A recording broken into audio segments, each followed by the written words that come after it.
and welcome to my very first Live with Stoneman podcast.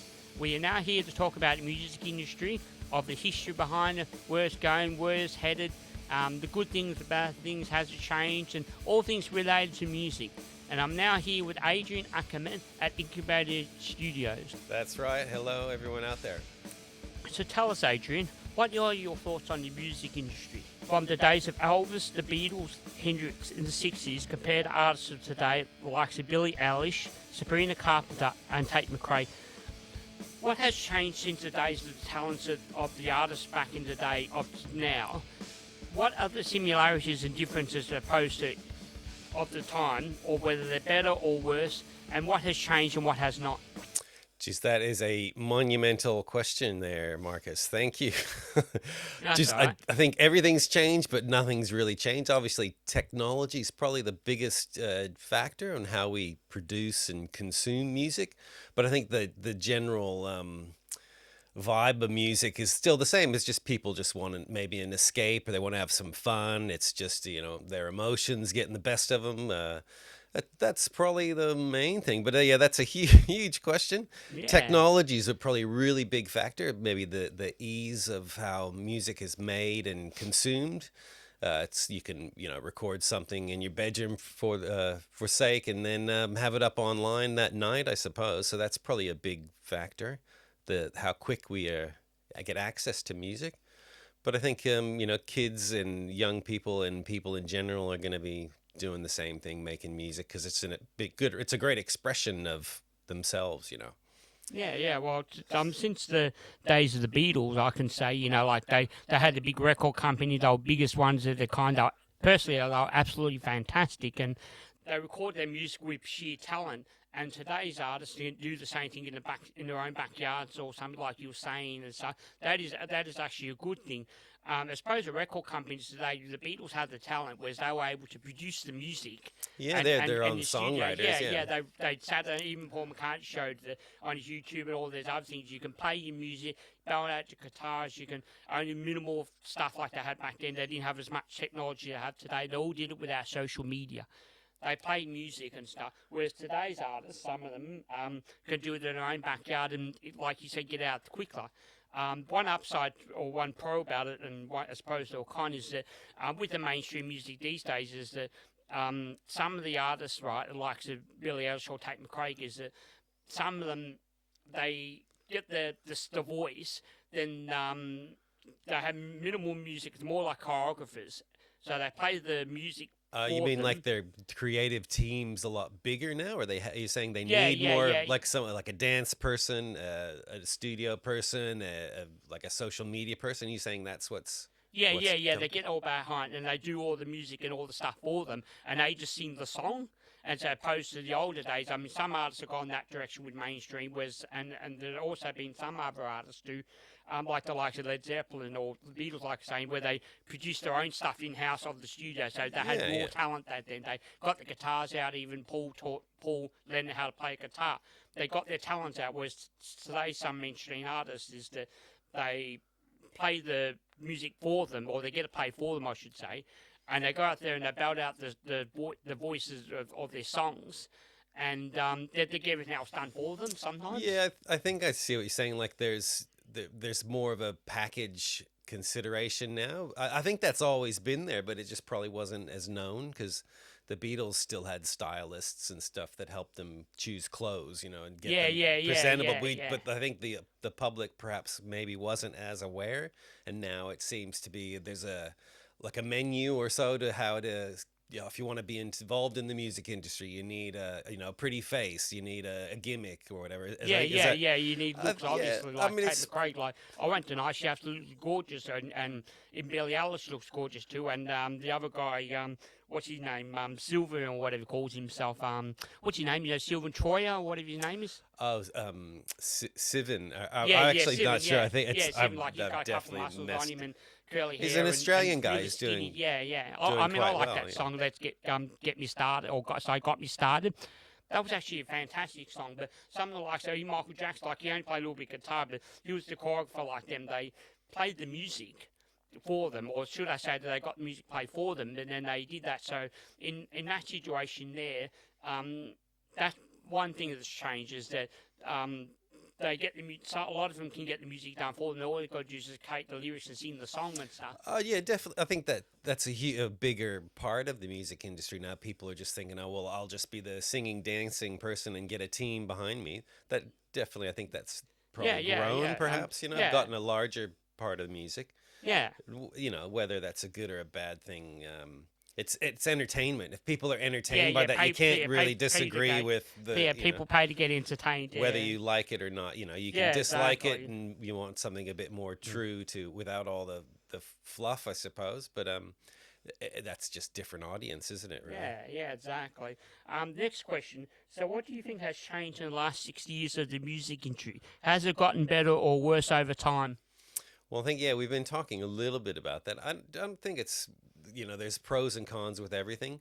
I think, if you're going to sound like a generational thing, kids growing up now think it's to them it's the best time ever. Everything's perfect, so it's kind of tough, like every man and his dog, and every teenager and his pet cat can go to what's the name at their home studio or something, as little as $500. Whack yourself there, throw a guitar in, throw some musicians in, jam in your bedroom or your what's the name, or your garage or something, and edit it, and it's the right edit it, bang, you got yourself a song. Yeah, I think it's getting right now. I think there is a bit of a lull for sort of bands, but it's slowly sort of turning around. That the industry does that all the time. You have.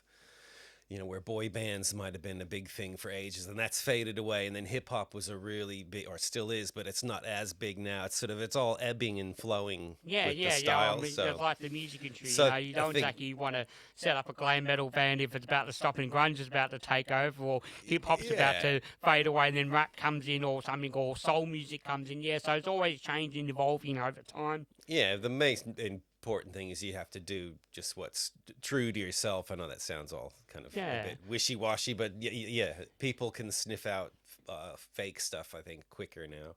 Yeah, or they probably always have been able to sniff it out. Exactly. I mean, likes of Britney Spears. I mean, there were a few times when I actually didn't mind some of her songs. I wasn't exactly a huge fan of her, but I did mind some of her songs. Is when she did some of her performances, correct me if I'm wrong. I'm not a Britney Spears expert. Yeah, it's like sometimes she would actually, it occurred to me that she would put the stick thing on, the little headphone things on, and she'll dance around. So she might song. Because the last thing you want to do is dance around, get a little bit puffed a little bit, then go while you're trying to sing the song. So, but people just get paid to get entertainment. Some people lip sync and they're happy with that. Some people aren't. Exactly. It's like the music industry. People pay to get good money to get entertained. I prefer real performance, so myself. I'm the but same I'm sure too. I've probably enjoyed someone lip syncing at a time and perhaps wasn't aware of it, but yeah. Here's another question. So with the music industry, what has been an important factor, talented musicians as opposed to non-musicians that might be in the industry? What's an important factor as opposed to people getting entertained and seeing a mime as opposed to someone playing a guitar literally and belting out a tune with a piano behind them and actually playing like they're live and actually singing the song as opposed to someone miming to a backing track? Geez, again, like we've been sort of a little bit talking about, it's you can get too high and mighty with a lot of this stuff. At the end, you got to remember it is entertainment, Yeah. And they're not sort of. I mean, I guess some songs can help change the world, but as far as miming and actually performing, I think a lot of that comes about just through the technical capabilities of studios and so forth to be able to do it live, the logistics. So I think playing a backing track and having people mime is one, a sneaky way to get around it. But people get entertained by whether it. Someone lose any artistic integrity because they're asked to mime, geez, it's a funny. I'm not sure about that one. Yeah, that's true. It goes either way. It just depends how uptight you want to get about it, really. Yeah. And here's another question too. Have artists gotten better over time as opposed to new artists of today as opposed to older bands like 60s, 70s, 80s? Have they improved over time? Like, have the guitars gotten better or has it stayed the same? Has music reached its peak? Has it improved as opposed to someone playing the piano? Has a pianist gotten better over versus the older pianist? Has the music talented who play literally, have they improved or not so much? Jeez, Yeah, I mean, because of my generation, the music I grew up to, in mostly in the '90s and so forth. It's whether they've improved. I think there's been a bit of a lull, but I might not be in touch with teenagers these days about what they're listening to. I'm sure they're listening to some pretty, electrifying music. Yeah. But yeah, that's yeah, man. Yeah, it's a That's tough I don't know. question, that one. You're asking Yeah. big questions there. Yeah, well, I mean, I've heard some teenagers back in my day, but even today, that they're still belting out Led Zeppelin and stuff. They're cool, awesome bands. Like they're still going in their music rooms and after school or during lunchtimes or recess and still belting out the likes of Led Zeppelin, A Whole Lot of Love, because it still gets played Yeah, today. well, And yeah, that exactly. is a great timeless song to get out their Les Pauls or their Stratocasters and they start belting the tunes out. And likes of Green Day and Phoenix, which is an alternative band and stuff, and they like to get out there and belt out the tunes. So the talented today and musicians today, I believe it still sounds the same and stuff. I mean, you got the likes of opposed to old artists like Hendrix, as opposed to some of the newer ones. They play with each other, and yeah, I just can't really think there's not much talented thing. I mean, you got like Steve Vai and Steve Ray Vaughan and stuff. Yeah, there's showboating and stuff, and some of the stuff's actually quite good. Other times they're just showing off. Whereas me, I like to hear something where it's actually a structured song as well as showing off, like the likes of Hendrix and stuff, where his guitar playing was second to none. It was very unique, and even though he's not around anymore, I still like the songs like Crosstown Traffic and Purple Haze. Is it still got that authentic touch that really stood out as guitar players? You know, he was phenomenal guitarist. Yeah, I think I see what you're saying. Like nowadays, music could be seen as a bit manufactured and tainted or tampered with a bit too much. When Yeah, I mean, yeah, they're yeah. able to do some amazing things to the recording process, but it is more closer to a real person playing. Is that what you mean? Like as Yeah. opposed to manufacturing a Yeah, performance or yeah, something. exactly. To a lot of the music, I'm expecting some really good music to come out because usually when there's a lot of social unrest, then good music comes out as a result of that. So I think the world's feeling it now. So hopefully some people can get in there and Yeah. express that through some music.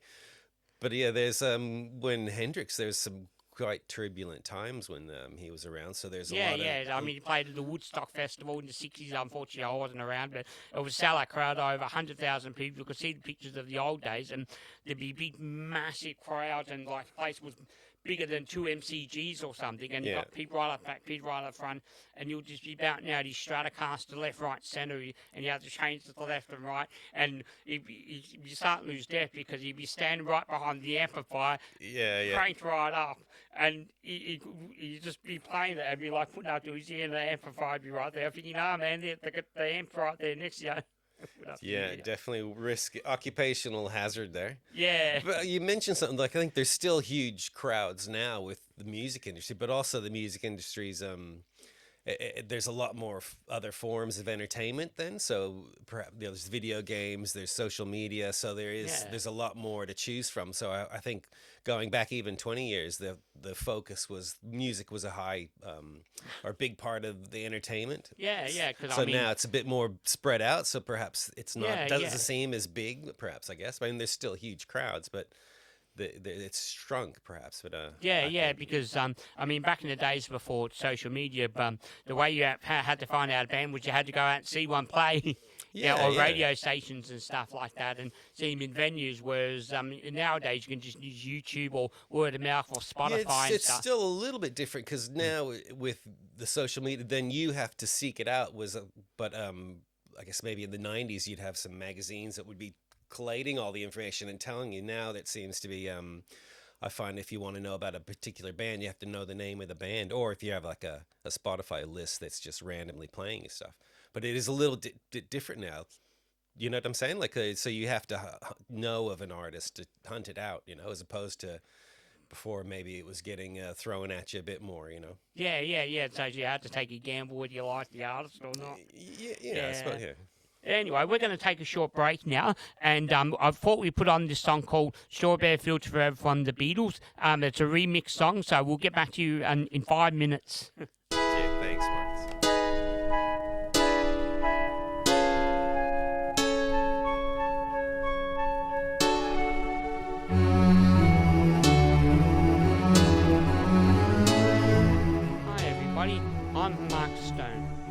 back here live with Stoneman at Incubator Studios. Today, we're going to be talking about all things in my podcast, all related to watches, and that from Swiss made to Japan, Chinese, you name it, all the kinds of watches you ever think about. This one here I have that I bought not long ago, called Swatch. They were founded in 1984. And they had small store and established their Melbourne stores within a year after establishment in 1984. By 1985, Melbourne opened up their first ever shop. Now, it has stainless steel, titanium, quartz movement, and it does not require winding, and it has automatic establishment of the service department. So it means that if under warranty, that means they change the battery free of charge. It is absolutely fantastic, and that I've never looked any better any other watch than this.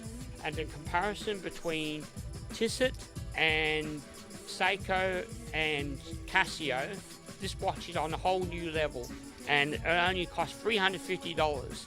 And made in production line at the strictest requirements you could ever possibly imagine. They produced them in Switzerland and made on assembly lines. And made it at the best finest quality material, at best finest quality production. Now this watch was produced in 2020, and it's been in its 4th years running now. And this watch has been on production for 4 years, this model. This is one of the latest models, and it's been absolutely fantastic in that. Now, on the specifications and stuff, it has a diameter of 43.3 millimeters, stainless steel, thickness is 17.6 millimeters, stainless steel buckle and case material, stainless steel, a butterfly buckle, and strut color is grey, black dials, and I highly recommend that anybody wants a budget price watch at an affordable price that's good as the higher end ones, and in terms of reliability, this is the watch to buy. You could not settle for anything less than that, and build quality second to none. I have purchased it in about January, February this year, and I've never looked back on it. It is a fantastic watch, and if you get one, tell them the Stoneman sent you to recommend to get one of these watches. You cannot look for anything better else anywhere else.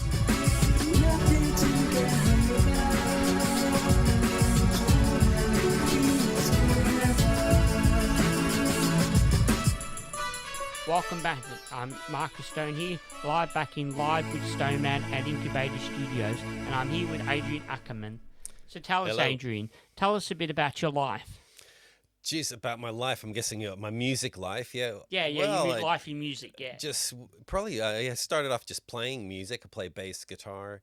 Started just in high school, which is probably a bit late, actually, with a lot of people who start playing. But yeah, started playing in bands.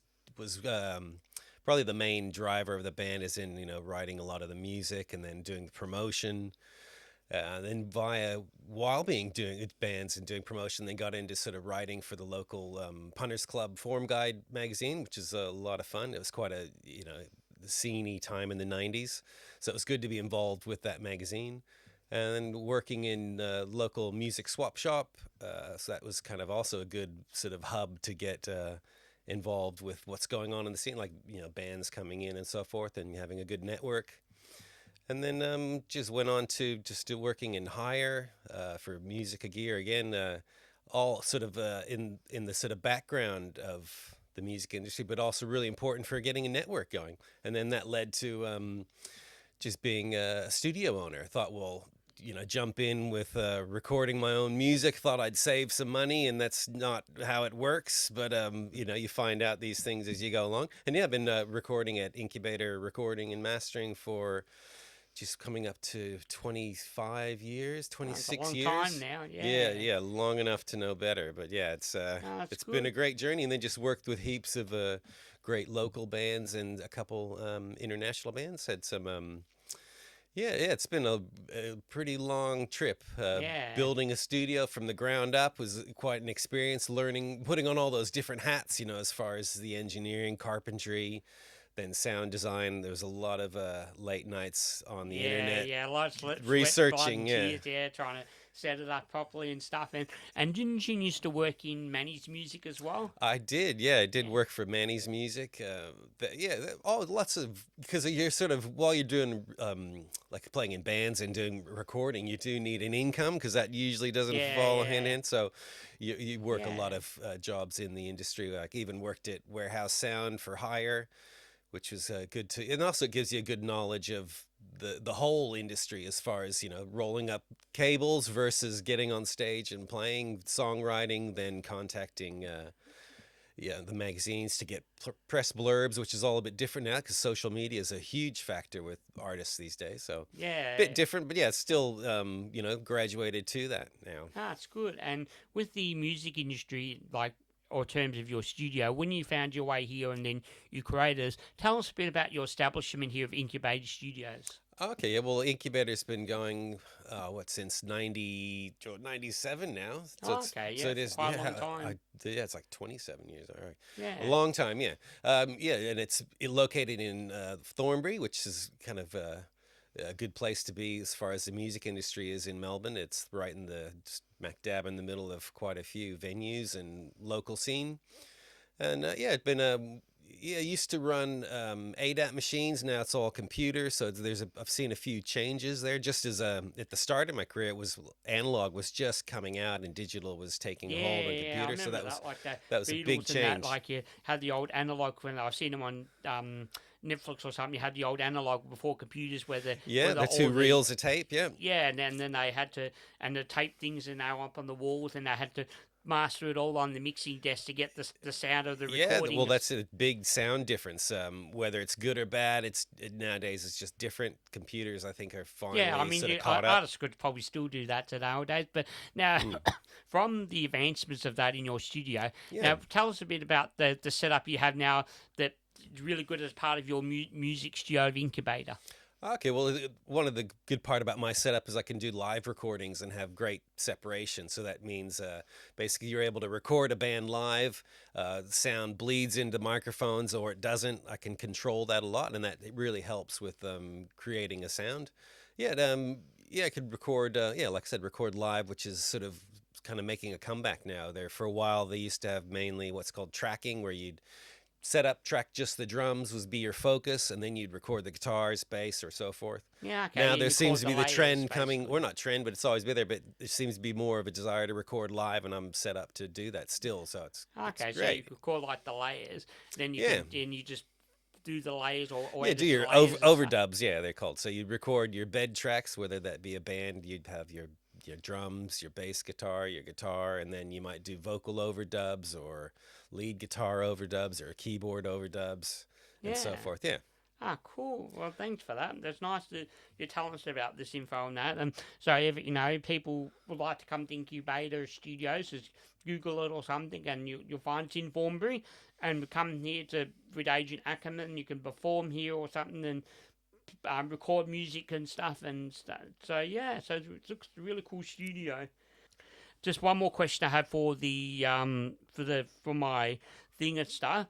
For fellow musicians out there, like rockers and keyboard players and singers and music artists that actually do music, I suppose the old days, what's actually gotten easier now and harder as opposed to a record label, as opposed to someone doing their own music on social media and recording and getting it out there as musicians and recording their own backyards as opposed to record label. What's gotten easier? Has it or has it not?